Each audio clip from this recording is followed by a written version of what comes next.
Ce mercredi matin, une petite foule s'affaire à démanteler les épaves de camions calcinés, toujours présents sur la route.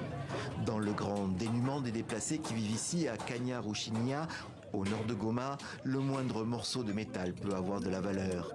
Mais pour quelques heures encore, ces débris témoignent de la violence de l'affrontement de la veille, un convoi de la MONUSCO attaqué par une foule en colère. La population a barricadé la route et a demandé aux casques bleus d'ouvrir leurs conteneurs pour voir ce qu'ils transportent. Mais les casques bleus ont refusé. Nous avons remarqué qu'ils transportaient des armes neuves et des documents qui provenaient du Rwanda.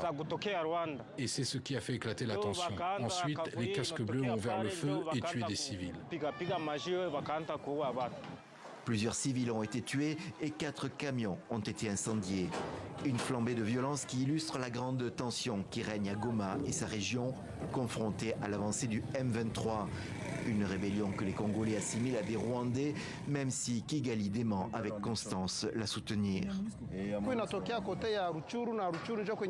Vous savez, la MONUSCO venait de Rutshuru, un endroit où se trouvent nos ennemis du M23. La population a vu un long cortège et a pensé que la MONUSCO transportait les rebelles du M23 pour les garder dans leur camp.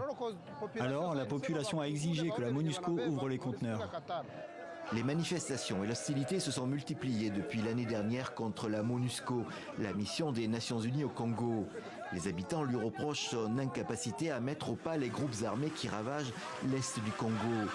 Et en particulier le M23, qui a repris les armes depuis novembre 2021.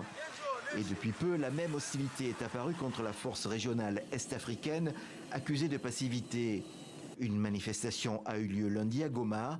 Mardi, c'est l'armée congolaise qui est descendue dans les rues de la cité pour tenter de rassurer la population.